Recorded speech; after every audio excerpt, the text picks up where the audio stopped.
Salam bagi kita semuanya, Ibu Bapak Saudara-saudara yang kami kasihi dalam Kristus Yesus. Marilah kita mendengar firman Tuhan Epistel Minggu tanggal 15 September tahun 2024. Sebelumnya mari kita berdoa. Damai sejahtera dari Allah Bapa yang melampaui segala akal, itulah yang akan memelihara hati dan pikiran kita dalam Kristus Yesus Tuhan kita. Amin. Saudara-saudara, firman Tuhan tertulis di dalam Lukas 9 ayat 22 sampai ayat 27. Demikianlah firman Tuhan.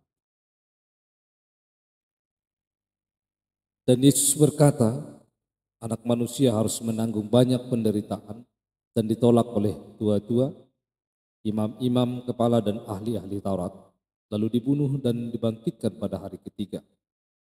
Katanya kepada mereka semua, setiap orang yang mau mengikut aku, ia harus menyangkal dirinya, memikul salibnya setiap hari dan mengikut aku.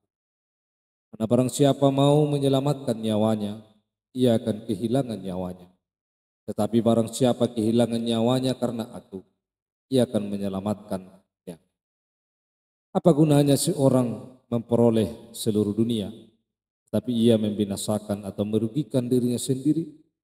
Sebab barang siapa malu karena aku dan karena perkataan, anak manusia juga akan malu karena orang itu apabila ia datang kelak dalam kemuliaannya dan dalam kemuliaan Bapa dan malaikat-malaikat kudus.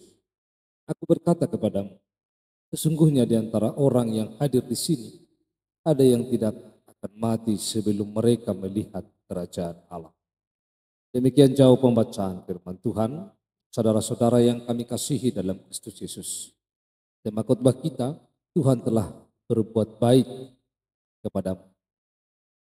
Di dalam firman ini kita melihat sepertinya Yesus mengevaluasi segala pelayanan yang mereka lakukan di tengah-tengah dunia ini.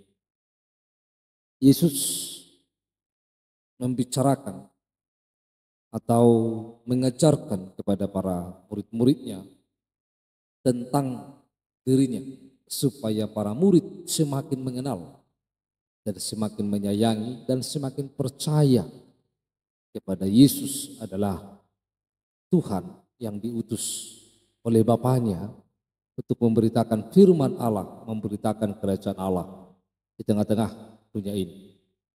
Hal ini tentu disampaikan oleh Yesus setelah Yesus bertanya kepada para murid-muridnya tentang siapa dirinya menurut pandangan orang banyak. Menurut pandangan orang banyak beragam jawaban. Ada yang mengatakan bahwa dia adalah salah seorang dari nabi, ada yang mengatakan bahwa dia adalah Elia. Lalu Petrus mengatakan bahwa dia adalah anak Allah yang hidup.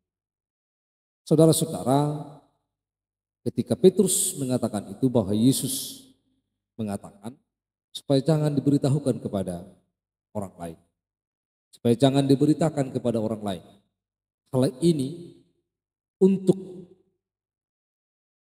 membatasi atau untuk supaya tidak terjadi persoalan-persoalan tentang Yesus dari ahli Taurat dan orang-orang Yahudi pada saat itu dan dari imam-imam.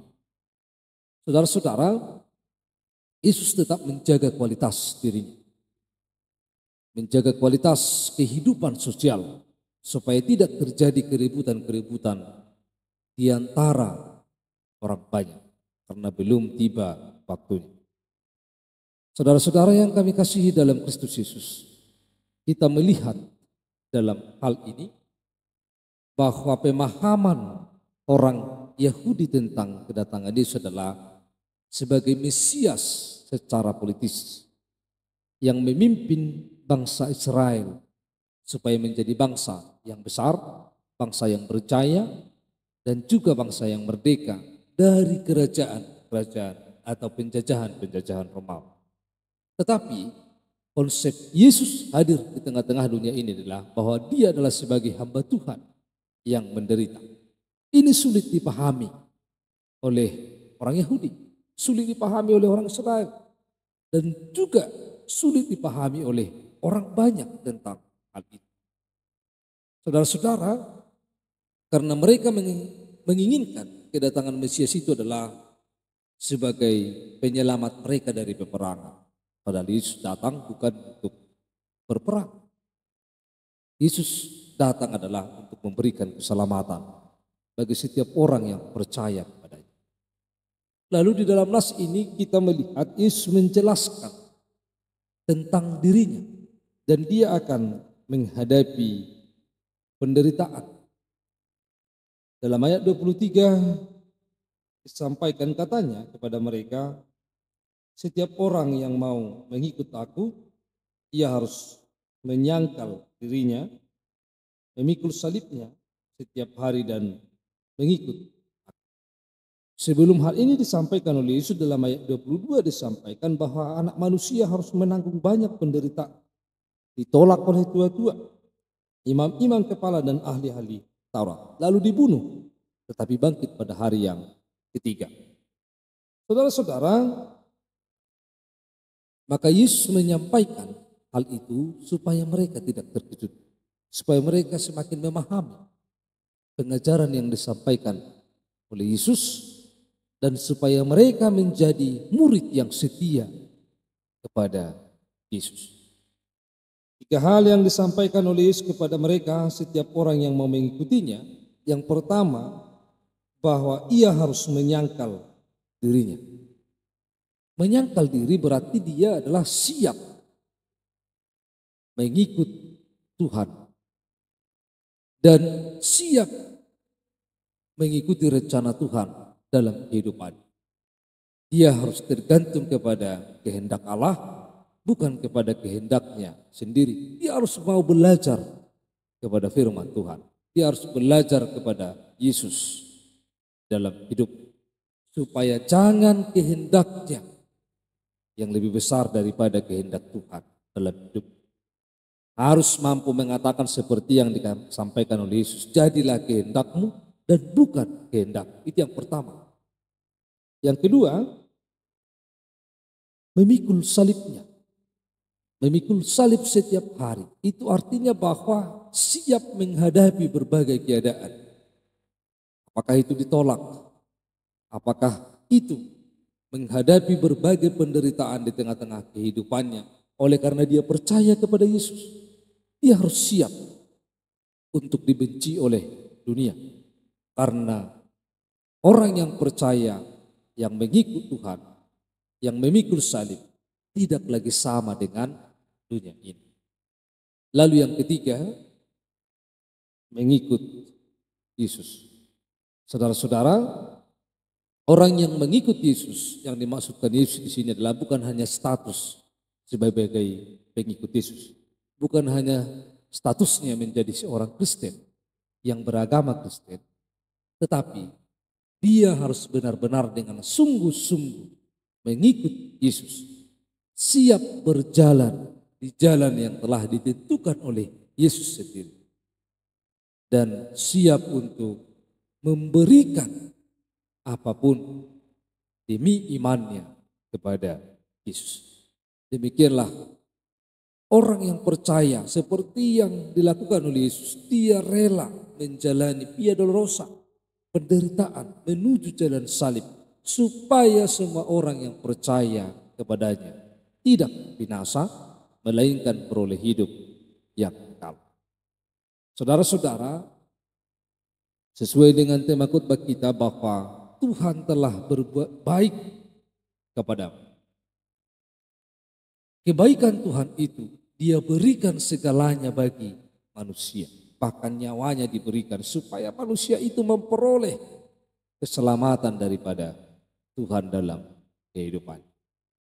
Saudara-saudara yang kami kasihi di dalam Kristus Yesus, di dalam nats ini juga kita melihat di dalam ayat 24 sampai ayat 26, Yesus menjelaskan seperti yang dituliskan dalam ayat 23 dan di ayat 24, barang siapa yang mempertahankan nyawanya, dia akan kehilangan nyawanya.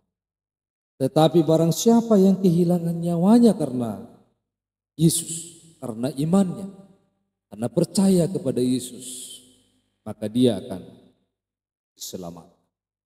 Saudara-saudara yang terkasih dalam Kristus Yesus, apa yang dapat kita lihat dari nats?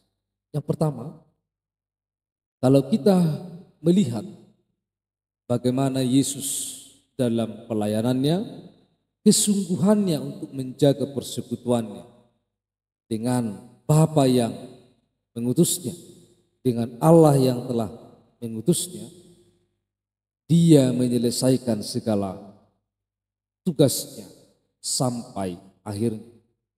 Dia tetap menjaga kualitas spiritualitas pribadinya dengan selalu berdoa kepada Bapa.